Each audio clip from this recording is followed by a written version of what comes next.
Dating in Miami, is it as bad as people make out on social media? I think it's worse than what people make out on social media. I was recently on CBS and we went around Wynwood, which is just a really hot area in Miami, and you get a lot of young daters. And I was interviewing person after person, and everybody was talking about how dating is almost hopeless in Miami. Now, I'm a hopeless romantic, so I don't believe it's hopeless, but people are struggling and people are tired. And that's why you're seeing people having less sex. When we look at the data, people are actually having less sex. And that's because people are tired of the one night stands. They're tired of the heartbreak. They're tired of the ghosting that they're saying, I'm actually going to wait for not the person to marry, but the right fit for that time. So you're seeing less situationships, you're seeing less like complicated statuses, and they're more going to like, I'm going to wait. When it comes to, let's do men and women separately, and maybe there's some crossover. When you ask the women, what do they not like about the dating scene in Miami? So many things. They really complain about how, this sounds so bad, but they feel a lot of the men their age are not emotionally mature. Okay. They're just not scheduling the dates. They're not setting up properly like we have back in kind of the 50s, right? Where you would actually make the reservation, come to the door to pick somebody up. That romance has really gone out the door. And in my professional opinion, we need to bring it back, because you take dating more seriously. I think dating has become so casual that when you cancel last minute plans, it's just normalized. And these are what a lot of women are complaining about, that these men don't know how to flirt. They don't know how to court a woman. They don't know how to set up that date where a girl feels really special to be the person they asked out. Do you think that that partly comes because people are dating so many other people, and to get a first date can be such a casual thing? Like, I swiped my finger, I have a date now. I also have 3 dates this week. Well, I'm not going to drive to their houses and pick them all up and go out for dinner 3 times. Do you think it becomes a problem where people have so many options that they don't take each option as seriously as it deserves? Yeah, we kind of have become immune to it. People have become immune to that. The person that you're texting on the other side has a heart, has feelings. And that's how ghosting became so popular, because the swiping created this immunity for us that we dehumanized the person. Also, women are complaining that they're not getting a first date. Men are keeping it on the apps or keeping it to texting. And I think one of the reasons, when we look, again, I love stats. I think they're fun, especially when it comes to dating. But here in Miami, dating is expensive. So it's an investment, So women are frustrated of, okay, how long are we going to sit here and talk via texting? They'll talk about, oh, it was 2 weeks, 3 weeks before I even met the person. No. 4 days.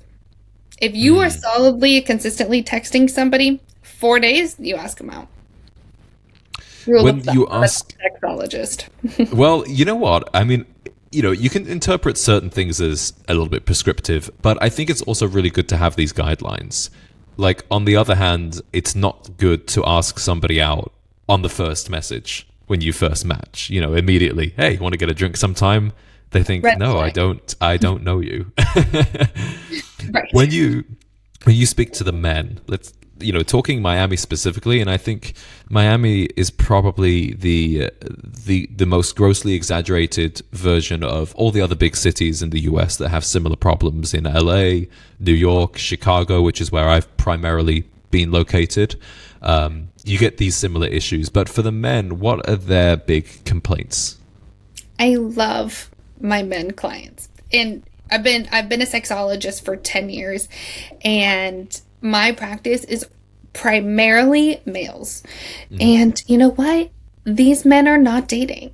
These men are not having sex.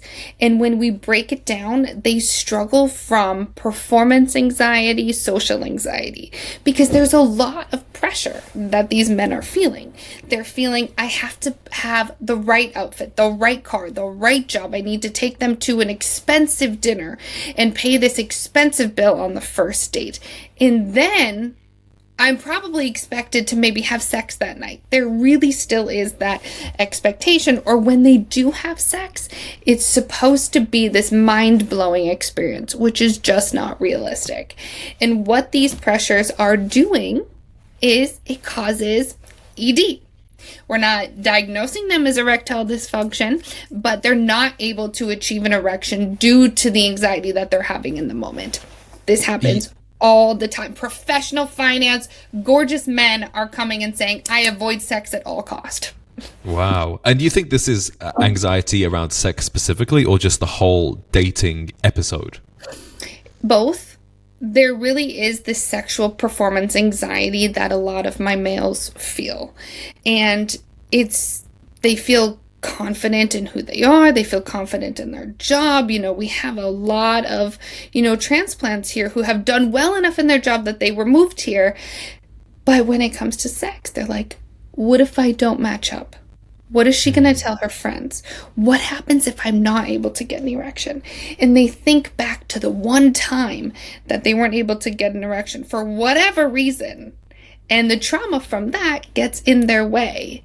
So they really do avoid. And then you also hear on the other side the woman saying, well, maybe he doesn't like me. He's not making any advances. And so we do see these cycles coming. When you use the words match up, to me that suggests a comparison in the man's mind, like either comparison to something that he's seen or something he's heard about. Where do you think that this expectation and pressure comes from, like both in the date itself and then in the bedroom? Well, the date itself is going to be societal pressures, right? Being in Miami, you feel those societal pressures when you're in the city. It's all around you. This really is a city of visual flash. You can't believe everything you're seeing, but it really is that piece. And I do think daters expect a great first date. I was also on CBS for another segment, and we narrowed it down, and we did a whole talk about how dating in Miami is an investment, and how when you add it up, the first date, if you want to arrive with the clothes and the car and the bills, you're talking around $1,000. That's a lot of money to put down for somebody on a first date. And then, when it does come to sex, I think there was this like stereotype of the locker room talk.